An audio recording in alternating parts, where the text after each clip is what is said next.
Let's move on to talk PLExpress. It is PLExpress time, and we welcome in Rob Dawson for the latest edition of the show.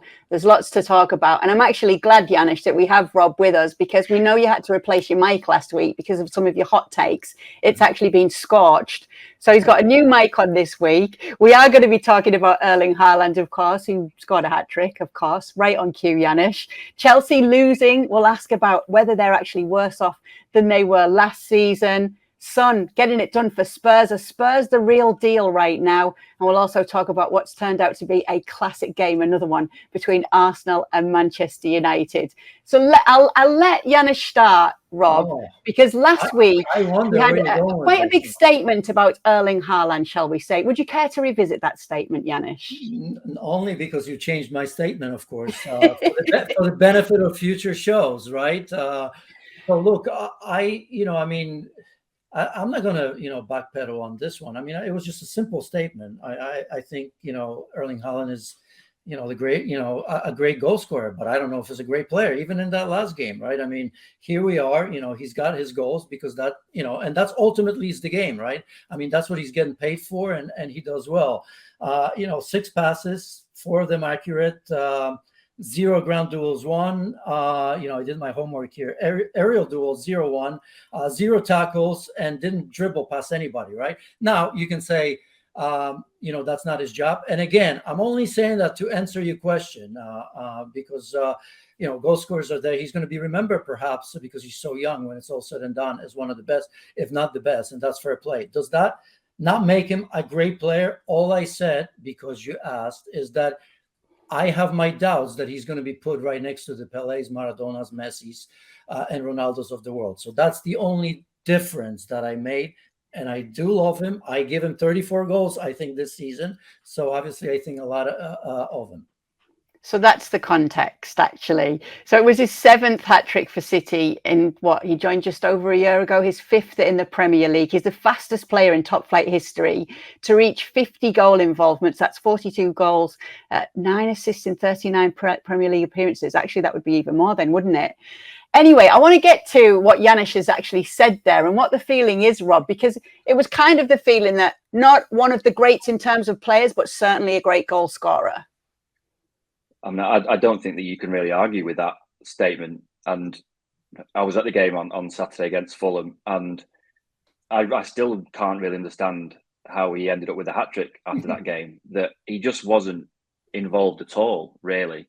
Those stats, stats don't always tell the full story, but those stats that Janusz had do tell the story in this instance, that he just wasn't really involved at all. The one thing that he does have that I don't think many players in the world have or will ever have is that ability to just put away one chance. Managers talk about it an awful lot with strikers, that one chance, one goal striker, that even if you're not really involved in the game, if you're not having a great day, you're not particularly playing well, that when that chance drops, are you able to put it away? And Erling Haaland has that talent. Obviously one of his goals against Fulham was a penalty, but the other 2 just kind of dropped to him. He was in the right place at the right time in the penalty area. And when he gets in those positions, there isn't really any doubt that he's going to score. You feel that in the press box watching the game. You get a sense, even being in the crowd, that he's not going to miss. And that's a very, very rare talent. So, probably isn't going to go down as one of the greatest ever players when you measure him against the likes of Pelé and Messi. But in terms of great goal scorers and the numbers that he's capable of putting up, we talk about the numbers that Ronaldo and Messi have managed in La Liga in particular. I didn't actually think it was ever possible for a player to go to the Premier League and do that. And Erling Haaland is proving me completely wrong. And even after last season, the number of goals that he scored to follow it up already this season and start as quickly this season as he did last season is phenomenal. Just to add to it as well, Janusz, is that Man City's assistant manager, talking about that first half against Fulham, did say our opponent kept the ball well. They'd made it difficult for us. So it would have been difficult for any number 9 in that game, particularly with the characteristics that Erling has. Is it the fact that he's done so well with his goal scoring that there's even more of a focus on him now for when he doesn't get those goals? Yeah, absolutely. And again, because I think very highly of him. It's like, should he have more? Maybe, Maybe not, right? I mean, it's like comparing a 100-yard sprinter to a marathon runner. Different muscles work, right? I mean, you can't change that. For him, it's just that as well. I mean, he's a goal scorer. He's not going to be the sort of player that's going to drop deep into the midfield and all of a sudden beat three people and put great passes over the top or through balls. That's just not what he is. And again, people will say, well, look at Manchester City, that anyone can do it. I mean, he's done it with Borussia Dortmund, and he's done it in the Champions League, both with Dortmund and Manchester City, and certainly that Dortmund team wasn't as special as Manchester City. So he's done it already in all competitions. As I've said, it hurts him that he plays for Norway, where obviously he can be, he's not going to be winning the trophies that some of the big names that I've mentioned could have and would have the opportunity. But I think it's going to be more difficult for him, and yet he still finds a way. So again, great goal scorer. It's just that, I don't even know how that question from you came about and the context of it. It maybe came. Don't start blaming me, Janusz. You said it. Don't start blaming me for what you said. I thought it was just like kind of throwaway thing, but I know you're not going to forget that, and I have a feeling that I'm going to have to. Not me, or the viewers, or the commenters. You know how it goes. Let's move to Chelsea, guys, because they lost at home to Nottingham Forest. It's fair to say that was a surprise result here. What we had been hearing from Pochettino after the first few games of the season is that there had been signs of progress. This was according to him. There are improvements that need to be seen. And you'd say, Rob, that it's going to have to be sooner rather than later. Yeah, and that's always a worry at Chelsea, that you never really know how much time a manager's going to get. And he does need time. It's a new manager coming into any club needs time, but particularly Pochettino in this instance, given that he's new and also almost the entire squad is new as well, either arrived last summer in January or this summer. So it really is a brand new project. The problem that he's got, that you just hinted at there, is that Chelsea are very, very quick to fire managers. Abramovich was very quick, and Todd Bowley did the same with Graham Potter last season as well. So I think that Pochettino would like to think that he's going to get the time to mould this team, the squad, into the way he wants.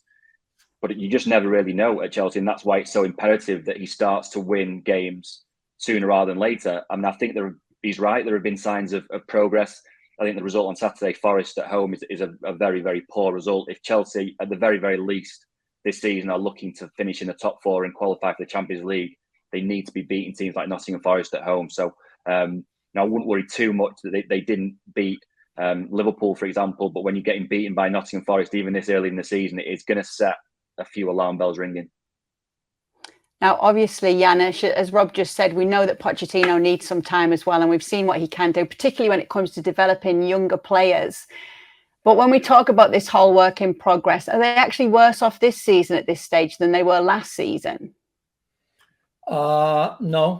No, they're better. I mean, there's identity to them. They play better. I mean, in the last game, outshot 21-7, outshot Forest. You can say it's Forest, but in other games they've done it as well. 76% possession. That wasn't necessarily the case last year. In fact, last year they were quite boring and weren't creating anything. They've created enough. And okay, so let me explain. On one hand, I look at Chelsea, and this is not Chelsea. Nobody's going to have the patience. I don't care what anybody says, right? I mean, they've bought too many young players. They need to buy players. Chelsea, Manchester United, Liverpool, Paris Saint-Germain, name the biggest clubs in the world. They're built to win now. This is the name of the game.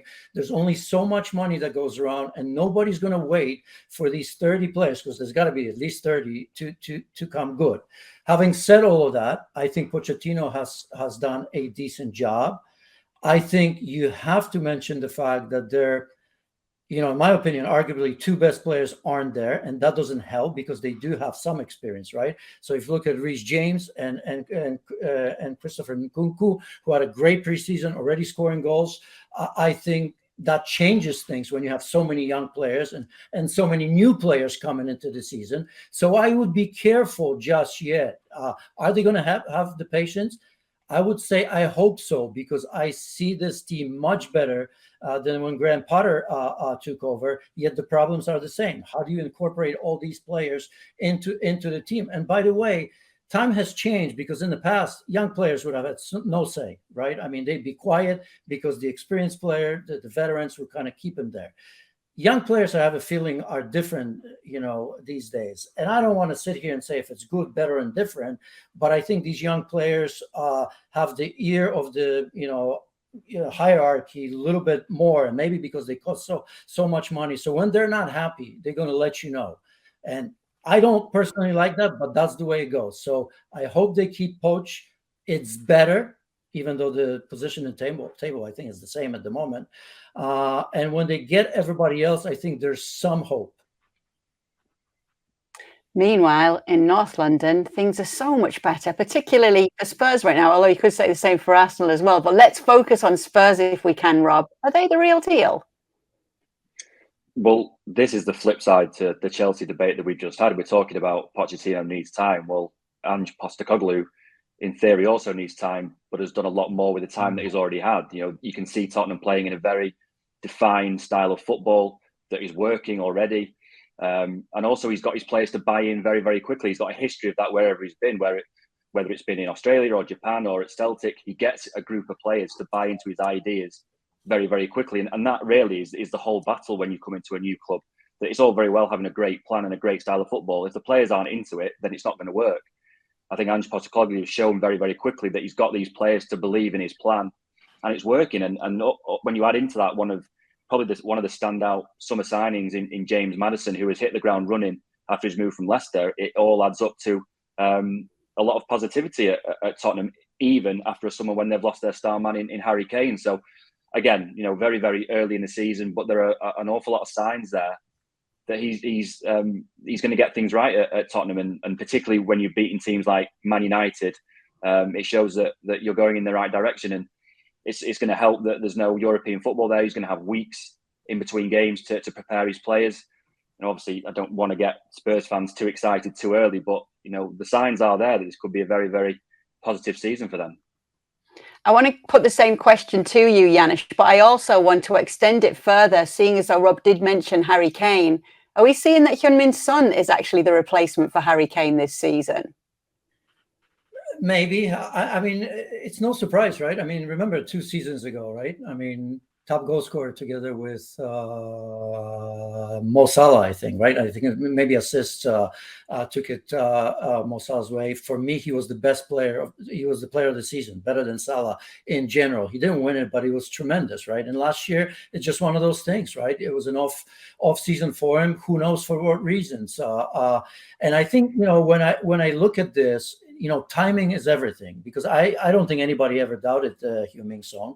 We know his work ethic. I think we know that sometimes you need an arm around, but the big difference here, I don't know if I'm not comparing this to Chelsea, is that Ange was the right personality because these players wanted to attack. You met, last season, Heung-min Son obviously, did probably more defending than attacking, right? So when you have somebody like Jose Mourinho in between, and you have Antonio Conte, who take a squad that's been used to attacking football with a smile on their face, and they being asked to play in their own half only on the counter, I just think that sometimes you need somebody that actually says what they mean. And Ange, of course, we all knew. Look, we weren't sure if he's going to be this successful this early, but I think anybody that has watched Ange Postecoglou, when he was in Australia or in Scotland, knew that he wants to play to attack. He never changes. He comes to you. He tells you how good you are, and what he does too is always tells you your strengths rather than the weaknesses. I'm not saying that he's not talking about them, but he highlights that. And which player would not want to play for you? So that midfield, I think Bissouma with his injury, we knew he was a great player. We just waited for him to be healthy. Papa Sarr, I can't say that I saw this partnership and him playing this well. I think I'd lied if I say that. Let's not forget that they don't have Bentancur, right? They missed him, and he's such a tremendous player. So when he comes back, he's going to be an added player. Van de Ven, yeah, I mean, it's great. Udogie, who knew, right? I think now everybody's questioning why he's not in Italy squad for next qualifiers, but neither here or there. But Ange, I don't think anybody is surprised. Is that sustainable? That is a big question, because looking at that squad, it's decent, but it's still very early in the season. I don't know if I see Spurs going from strength to strength and winning week in and week out.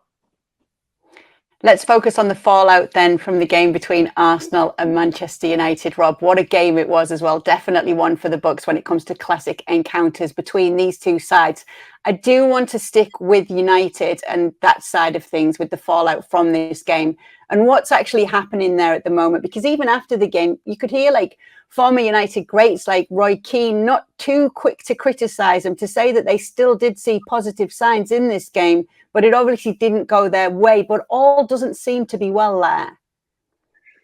No, I actually think it's a shame for United in the aftermath of Sunday, because actually in the game, I thought they did all right. You know, they took the lead and they were level for an awful long time. There was a very close offside call with Garnacho scoring that got reversed, and obviously Arsenal have scored twice in stoppage time. I think in the game itself, United did a lot right, but really that's not going to be the focus, because the focus is on the fallout with the Jadon Sancho situation and everything that's connected to that. So it's unfortunate for United and for United fans, because I think there was an awful lot of positives to take out of the game, but that won't be the focus, because the focus now is on the rift between Jadon Sancho and Ten Hag. And when you've got situations like that between players and managers, it does hint, like you say, that things aren't all well at Old Trafford. They've also got a problem in that it's happened right at the start of a 2-week international break. There's going to be a vacuum now of news that's going to be filled with stories and claims and counterclaims swirling around the club for 2 weeks. That's never healthy. It really feels a bit of a mess there off the pitch at the moment, which is a shame, because they haven't had a particularly great start to the season. A lot of their results have been a little bit underwhelming. As I say, I thought there was a lot of positive to take from the actual game against Arsenal, but that won't be the focus now. Do you agree with that, Janusz?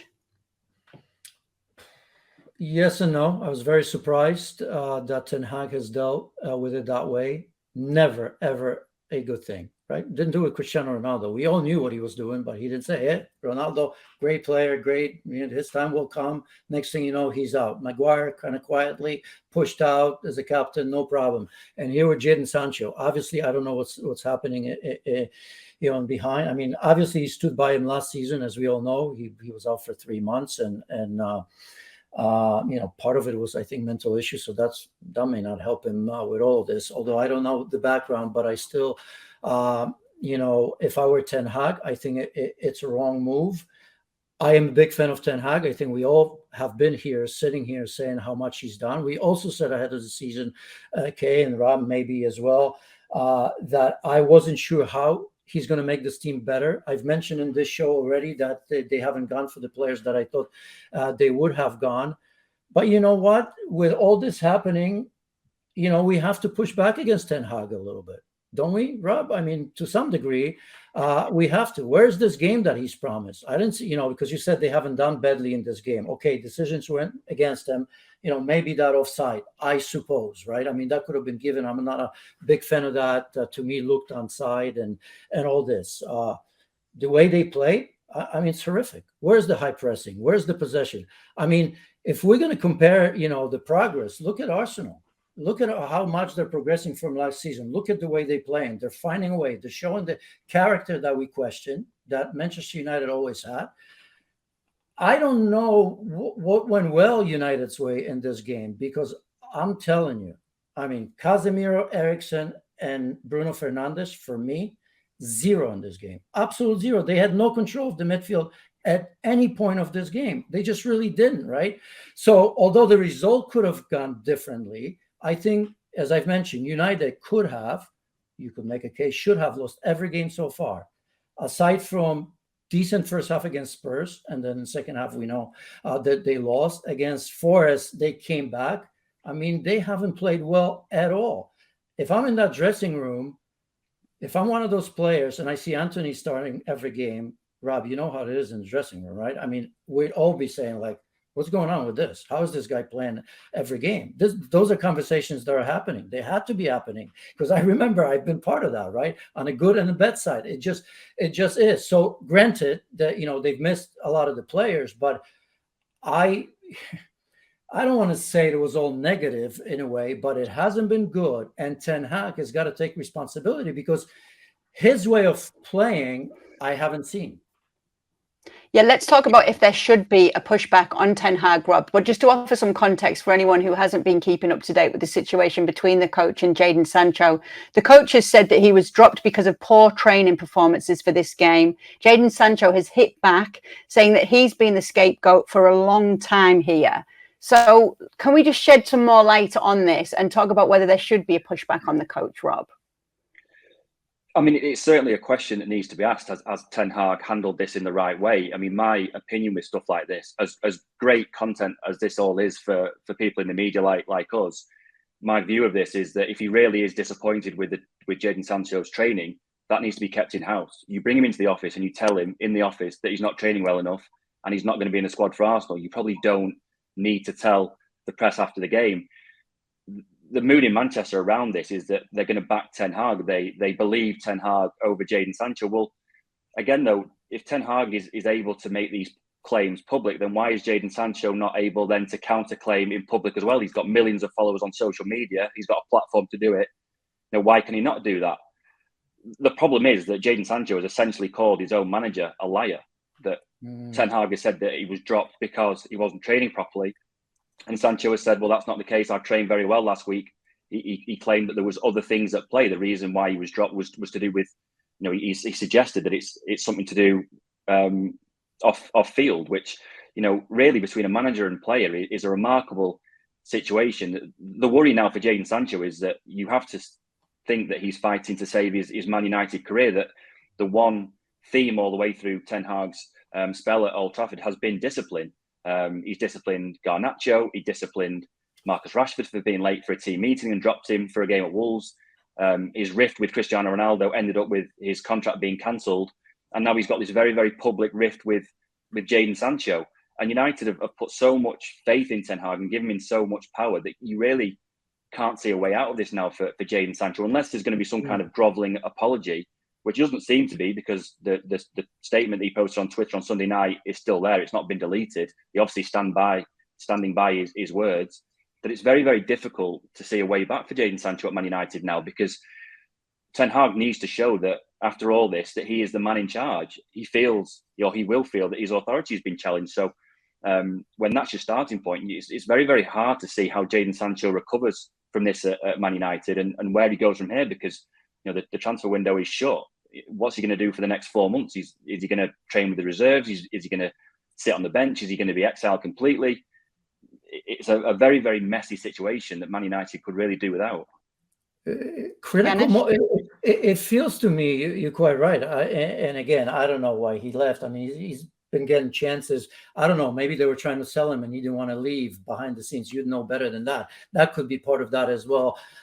Because, let's face it. I mean, it's not like Sancho has done well since he's come over, so I can understand that. But it feels like a critical moment for Manchester United at a time when we all thought that things were getting better. And that's the big issue here. That didn't help. The start to the season didn't help because it hasn't been good.